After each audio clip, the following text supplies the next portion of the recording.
Alla partenza di Sacile, dove si giunge comodamente in treno, si incontra subito il Livenza, che raccoglie questo antico borgo su 2 sue isole. C'è molta acqua tra gli antichi palazzi e l'atmosfera è vagamente veneziana. La ciclovia pedemontana FVG3 attraversa tutto il Friuli, seguendo la linea immaginaria che delimita l'arco alpino regionale. Partendo da Sacile, a ridosso del vicino Veneto, termina dopo circa 200 km a Gorizia, città di confine con la Slovenia. Percorrendo questo itinerario si ha modo di incrociare i numerosi corsi d'acqua che scendono dai monti friulani e che puntano verso il mare Adriatico. Conosciuti per le acque cristalline e per il loro regime quasi sempre torrentizio, questi fiumi hanno un fascino difficilmente riscontrabile altrove. Le sorgenti del Gorgazzo ne sono validissimo esempio.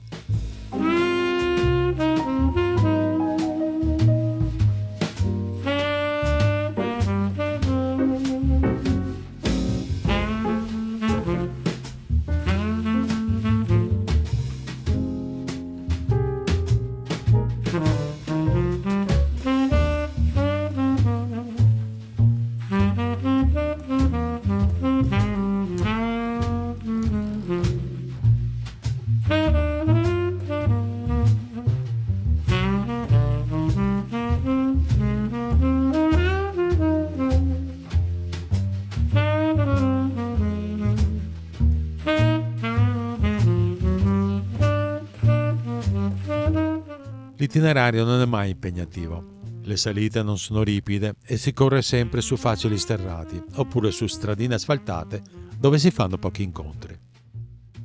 Alla fine questo consente di godersi in tutta calma questo paesaggio, che a tratti è davvero stupendo.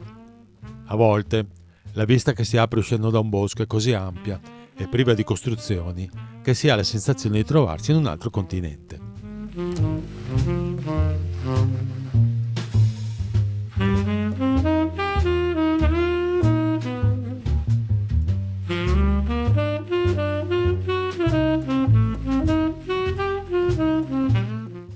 Dopo Montereale e Valcellina si attraversa una valle profonda dove scorre il torrente Cellina.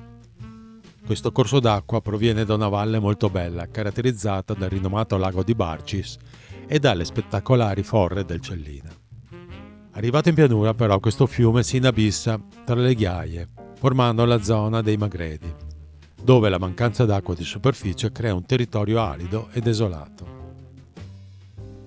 A Maniago si passa per Piazza Italia, tra le più grandi del Friuli, e dopo Fanne e Cavasso si attraversa il torrente Meduna, che come Cellina, appena giunto in pianura, si disperde tra le ghiaie dei Magredi. Passato Meduno, l'itinerario volge decisamente a sud, puntando verso Spilimbergo. Il panorama è dominato dalla caratteristica conformazione dei 7 colli di Sequez, che chiudono la strada verso la pianura. Un ponticello alquanto impegnativo sul torrente Cosa permette di superarli e di scendere speditamente verso la città dei mosaici, nonché bellissimo borgo medievale.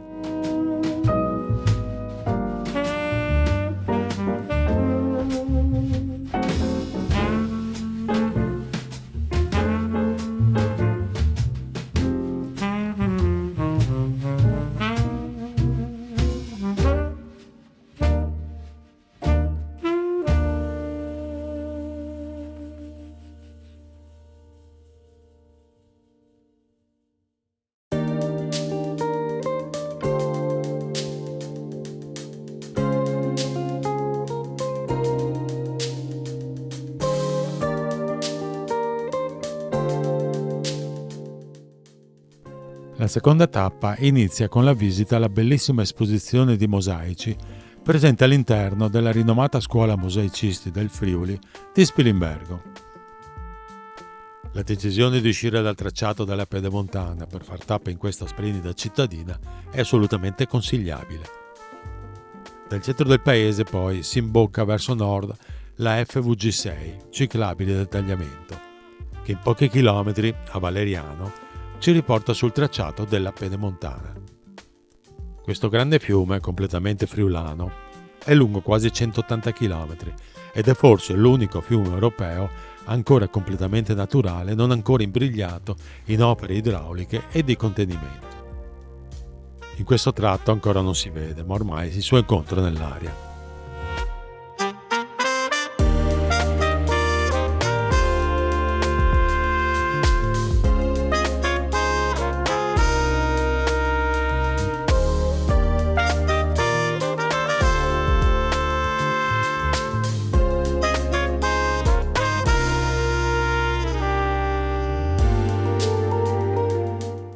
Dopo alcuni chilometri di deliziosi saliscendi di campagna, a Pinzano se ne scorge finalmente l'ampissimo Greto.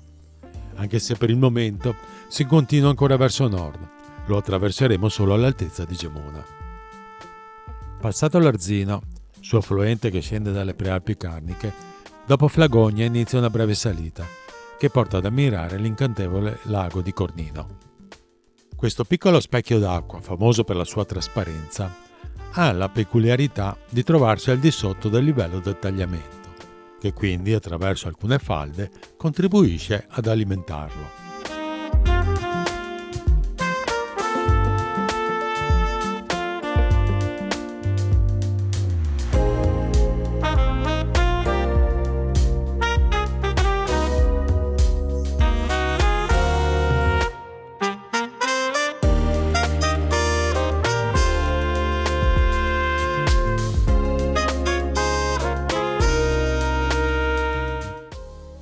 Di fronte a Gemona si percorre il lungo ponte di Brouwlins, che attraversa il fiume in questo tratto largo circa mezzo chilometro, e dopo ancora qualche centinaio di metri su strada serrata si entra in paese, dove, con una ripida salita, si guadagna l'antico centro storico che dopo il disastroso terremoto del 1976 è stato perfettamente restaurato.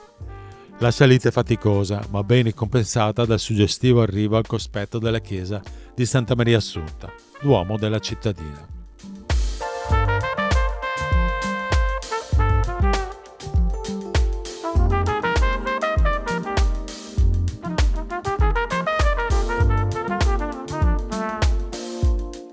Percorrendo alcune incantevoli stradine e tratti di pista ciclabile, si continua a seguire verso sud la linea immaginaria che divide la collina dalla pianura. Seguendo la ferrovia a sinistra compare il borgo di Artegna, dominato dal suo castello.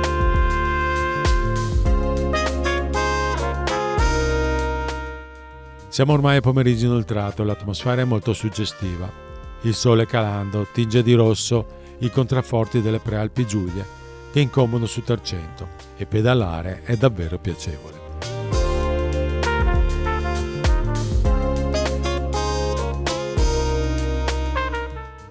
L'itinerario segue ormai da vicino il Torre e in poco tempo si giunge a Zompitta, piccolo borgo sul fiume dove termina questa seconda tappa.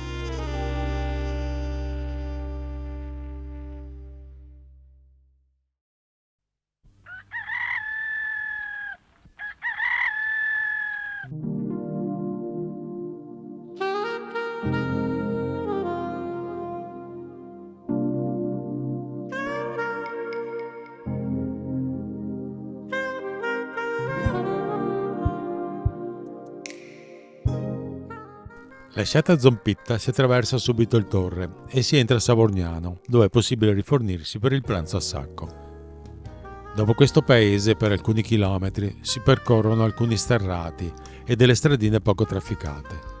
Siamo circondati da una bellissima campagna, non ci sono capannoni e, a tratti, il panorama si fa davvero immenso. Le montagne in questa parte del tracciato sono più lontane, ma la linea delle vette imbiancate fa da splendida cornice a tutto questo. Il ponticello sul torrente Molina si trova in un luogo davvero bucolico, ideale per una piccola sosta.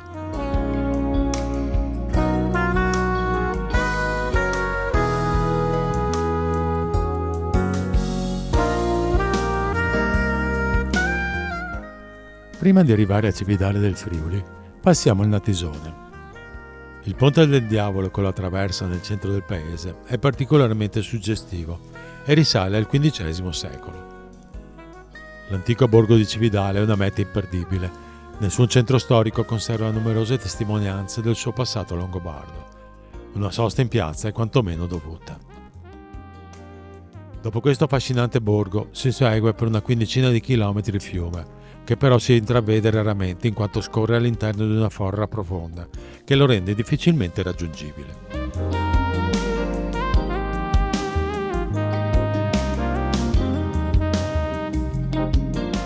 Fin dalla partenza di Sacile si sono attraversati numerosi terreni dedicati alla cultura della vite.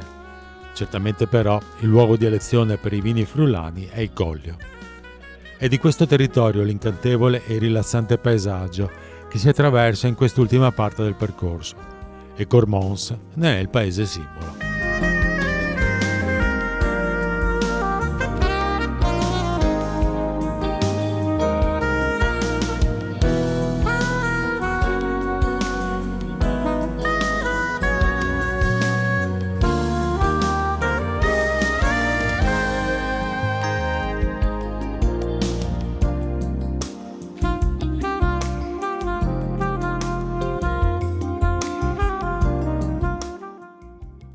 Ancora qualche curva e molta campagna e compare anche l'Isonzo, ultimo fiume che attraversiamo e che rappresenta, assieme a Gorizia, la conclusione di questa splendida ciclovia.